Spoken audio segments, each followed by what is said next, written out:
eu sou fruto das políticas sociais que foram implementadas nesse país, eu sou fruto do movimento engajado, das lutas coletivas, eu sou fruto de uma irmandade que investiram em mim, seja político, seja afetiva e seja teórica, né? Então eu sou fruto da universidade pública, das ações afirmativas, né? Eu sou fruto do GRAB, eu sou fruto, né, dos lugares por onde eu passei, então eu sou fruto também dos investimentos que Dona Lindalva fez lá no passado, né, e que meus avós fizeram, Dona Lindalva, meus avós, os pais dos meus avós fizeram. Então é um processo muito prazeroso para mim poder entender que nesse lugar, né, onde as travestis são assassinadas até 35 anos de idade, a gente vem construindo outras possibilidades.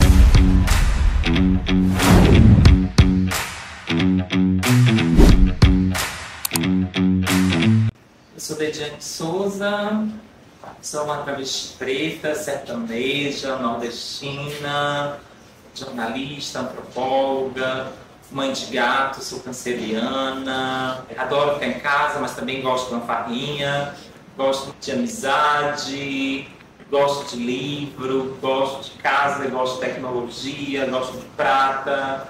Sou filha da Dona Lindalva, sou irmã de um monte de outras travestis pretas, assim como eu, tenho várias outras sobrinhas, hereias, meninas, filhas de mães solos negras.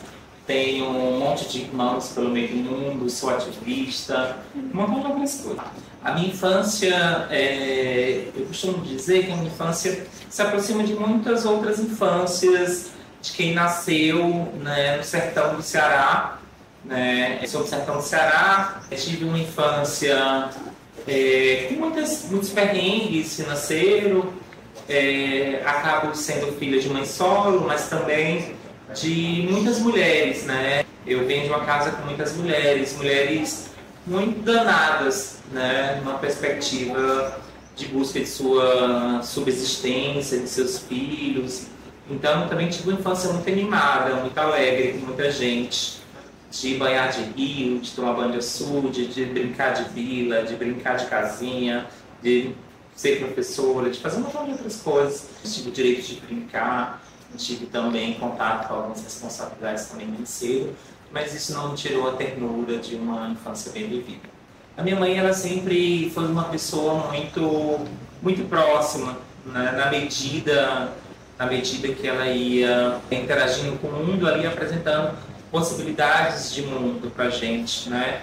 Então, a Dona Lindalva sempre foi muito presente nessa perspectiva de reconhecer e de entender que dentro daquela precariedade que existia, podia existir afeto, podia existir amor, né? Então, minha mãe, ela me ensina que dentro dessa precarização, dessa precariedade, a gente pode se afetar, a gente pode ser solidário, né? A gente pode ressignificar esse corpo. Então, minha mãe, ela significa muito por isso, né? Pelo esse processo dela me reconhecer enquanto menina, dentro de uma perspectiva de não ter tido acesso a essas questões, mas na medida dela, ela soube reconhecer a minha diferença, e essa minha diferença não me tirou, né, do convívio de outras pessoas. Ao contrário, essa minha diferença me leva para um lugar do cuidado, né? Então isso me deixa muito alegre, esse processo dessa aceitação, dessa mulher sertaneja, né, sofrida do sertão do Ceará, mas que entendeu, né, dentro da sua dimensão, o acolhimento, o afeto, né, mais do que nunca também o cuidado. Então, Dona Lindalva é muito importante para a Dediane, é muito importante para a minha vida, e ela significa muito nos meus processos de construções, tanto hoje como no passado, também na perspectiva de futuro. Então, ser uma criança viada, né, tem as suas rejeições, né? Então, dentro dessas brincadeiras de criança, dentro, né, desses banhos de rio, desses banhos de açude, também existia um processo de uma rejeição desse corpo, né? Então, é interessante dizer que dentro desse processo, né, da minha afirmação ou dos meus trejeitos, das minhas características femininas, né, na minha infância, me tirou de sociabilidades, me tirou de alguns espaços. Por exemplo, dentro do ensino fundamental, eu vou ser distanciado das outras crianças, né, porque eu sou mais pintosa, eu sou muito mais menina, muito mais fechosa, né? Então, isso vai ser nos processos das afinidades também, da rejeição, dos comentários, das brincadeiras, do que a galera hoje chama de bullying, né? E aí eram violências. E aí, naquele momento, eu estava fazendo algumas leituras, né? E aí eu fui entendendo que dimensões dessas violências refletiam na minha vida, né? E aí eu acho que hoje, depois de 7 anos, eu passo a ver isso também de outra forma. Então é interessante dizer que Lidiane, ela não é um produto, ela não é um produto acabado, né? Estou sempre me revisitando, refletindo sobre esses processos de construção, mas visualizando de uma forma mais ampla, eu acho que eu fui muito mais acolhida do que rejeitada, né? Então eu acho que isso é o que me deixa muito feliz dentro desse processo de construção, de minha identidade, de revisitar o meu passado, né, e de tentar criar perspectiva de futuro. A minha militância, ela surge muito cedo, né? Eu comecei meu ativismo com 16 anos de idade, né? Mesmo antes dos 16 anos, eu já me envolvia já lá em Santana do Acaraú com os cursos de rádio comunitária, com os grupos de teatro.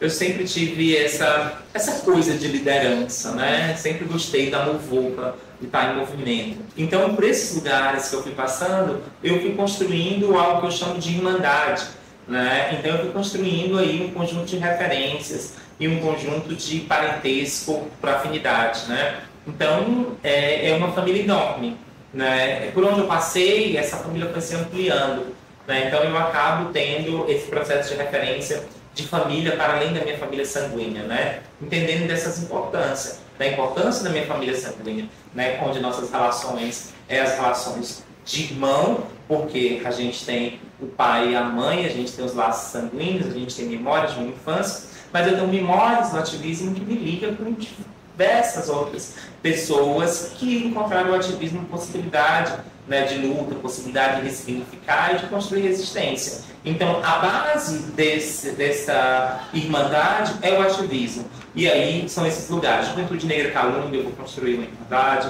Essa irmandade vai se ampliando para o movimento de juventude. Essa irmandade se amplia quando eu vou para o grupo de resistência Asa Branca. Essa irmandade, ela ganha outra dimensão, uma dimensão regionalizada quando eu vou para São Paulo, quando eu encontro o movimento nacional de travestis e transexuais, né? Então é uma irmandade que vai se tecendo, né? Essa irmandade é o que eu chamo de rede de proteção, essa rede afetiva, né? E que hoje ela se amplia para além do afeto, para além das questões sanguíneas, ela se amplia também para uma lógica teórica, para uma lógica de afinidades teóricas, né? E que também ela é política, né? Porque ela se articula a partir desses interesses políticos, né? E aí eu sempre digo que o que me aproxima muito mais hoje de entender essas relações são as irmandades dos quilombos, são as irmandades que foram construídas pelas resistências no passado, pelas pessoas negras que aqui foram escravizadas, né, que vão construir seus quilombos, vão construir suas irmandades, e a sua centralidade de afinidade naquele período,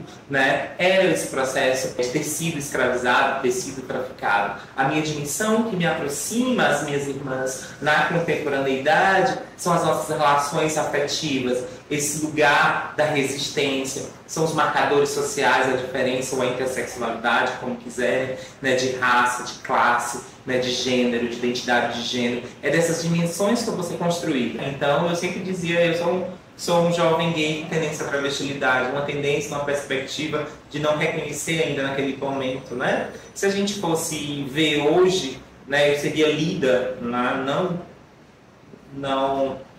eu me lendo, mas seria lida como uma pessoa não binária. Né? Mas na verdade não era isso que estava colocado naquele momento. Era uma bicha jovem, preta, né? Cheia de trejeito, a coisa toda. E aí eu passo aí para o movimento LGBTI. No movimento LGBTI+, eu vou conhecendo outras referências travesti e que elas apresentam em mim a possibilidade de eu ser uma travesti. Então, no meu horizonte sempre tinha muito essa perspectiva. Será que eu transiciono ou não transiciono? Né? Em alguns momentos eu vou falar também que politicamente eu sou travesti, mas a minha intimidade eu sou uma mulher, né? E poderia ser lida politicamente como uma mulher trans. Mas na verdade essas caixinhas também não cabem. Quando eu vou acessar a literatura, eu vou ter outro contato com outras travestis, eu vou entender que dimensão é essa de se construir travesti. Né? Então, é novamente muito dessa dimensão. É dessa dimensão de dizer que, novamente, que não sou um produto acabado. Né? Então, naquele momento, lá quando eu estava me descobrindo, ou me reconhecendo, me afirmando, transicionando, o contato com as travestis mais velhas me reconhecendo como uma possível travesti, foi muito importante para a Dejiane nascer. Na verdade, ninguém precisou morrer para a Dejiane nascer, porque a Dejiane sempre existiu, né, dentro de uma perspectiva de se construir, de energia, de perspectiva, de referência. Eu não tenho um nome morto, por exemplo, né, eu tinha um outro nome que não representava o que eu sou hoje. Né? Eu sempre vou trabalhar nessa perspectiva, porque eu acho que as nossas experiências elas não podem ser invalidadas, elas não devem ser invalidadas, né? Elas são acúmulos, e esses acúmulos é que nos tornam quem somos hoje. Eu posso estar tentando aqui filosofar, mas a ideia central é de dizer que a Dejiane, ela não é nada sem a Dona Lindalva, ela não é nada sem a sua infância, né? As experiências delas, as boas e as ruins, né, são muito importantes para a minha construção política, para a minha construção identitária, para a minha construção corporal, para as minhas afinidades enquanto pessoa, para as minhas relações, para as minhas sociabilidades, né, para a minha construção. Então, eu não nasci quando eu me afirmei travesti. Eu nasci no dia 7 de julho de 1988. Tenho muitos sonhos mesmo. Eu acabo me ocupando com o cotidiano, né, com os sonhos cotidianos. Eu faço muita coisa, né? Muita coisa mesmo, estou sempre cheio de muita coisa para fazer, mas também tenho perspectivas, né? Aí são perspectivas utópicas, são perspectivas de projeto de vida, são perspectivas de projetos, aí a gente pode dizer projetos a longo prazo, projeto a médio prazo, projeto a curto prazo, né? Então eu não tenho direito de não sonhar, né? Eu tenho que sonhar todos os dias, porque é isso que me mantém viva, é isso que me mantém lá lutando, é isso que me mantém na rua, né? E aí, o que eu posso dizer para vocês é que, primeiro, né, dentro do campo das utopias, eu sonho num mundo onde as travestis possam ter cidadania plena, né? Então eu vou continuar a luta, porque enquanto a gente não tiver cidadania plena, eu vou continuar na luta, no ativismo, na luta cotidiana, seja qual lugar for. Dentro do campo de um projeto coletivo, né, eu sonho na ocupação desses lugares institucionais pelos nossos corpos, pelas nossas identidades. Né? Eu sonho daqui do curso de comunicação ter uma travesti professora, eu sonho aqui na sociologia ter outra amiga travesti doutora professora. Né? Eu sonho que as ações afirmativas para travestis transexuais sejam consolidadas nessa universidade. Né? Eu sonho que as travestis possam ocupar todos os lugares, né? Assim elas queiram. E isso dentro dessa perspectiva da coletividade. Dentro do campo da minha carreira, porque aí também tem a minha carreira, também dentro da perspectiva, é consolidar esse lugar de pesquisadora, né? A médio prazo, né? Esse título de doutora, quem sabe com esse título possa vir também a docência, não sei como será, né? Mas seus desejos também. Eu quero rodar um pouco, eu quero sair desse cenário local, bater perna pelo mundo, numa perspectiva de inspirar outras travestis, de inspirar outras pessoas, mas também de disputar, né, essa utopia desse mundo melhor. Né? Então, é isso. Né? Eu sonho em escrever ficção, eu sonho, né, em atuar, eu sonho, né, em ocupar lugares públicos de destaque. Então, eu sonho com muita coisa, mas aí eu tenho um tempo também, que eu tenho que negociar com o tempo, né, para também não querer ser Deus, ou não querer ser deusa. Mas o que é bacana é que eu tenho possibilidade de plantar sementes para que outras travestis possam colher, né, ou que outras travestis possam plantar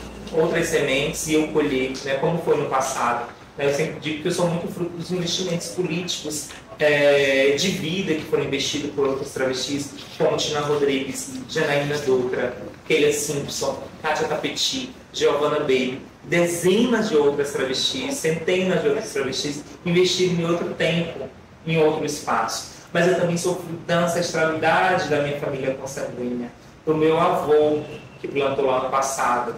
Só para vocês terem noção de que dimensão é essa, eu posso ser a primeira doutora de toda uma trajetória de duas famílias, da família paterna e da família materna. Minha mãe não sabe que dimensão é essa doutora. E eu posso ser isso, então eu não tenho direito de existir. E eu sou uma travesti, sou crítica periférica, certamente. Então, é isso que me move, é isso que me deixa feliz todos os dias, de dizer que eu não estou sonhando apenas um sonho que é meu, né, mas estou sonhando com a possibilidade de inspirar meus sobrinhos, né, que agora, a primeira leva, estão acessando a graduação na UFC. né? Então, estou construindo um nome muito importante de inspirar, né, tanto a minha família sanguínea, como também outras travestis, né, que são como eu, que vieram da mesma história que eu, e que possam ocupar esse lugar da institucionalidade, não numa perspectiva de ocupar por ocupar, mas de ocupar e dando o que a Aline chama de excelência travesti. Ainda não realizei todos os meus sonhos, eu estou no caminho desses sonhos, né? Então, estou nesse processo, né, de colhendo a safra da vez que minhas ancestrais travestis plantaram, né, mas que ainda tem muitas outras travestis plantando e que eu possa colher muito mais, que eu possa plantar também para que outras possam colher. Então, muito mais nessa perspectiva, né? E é isso.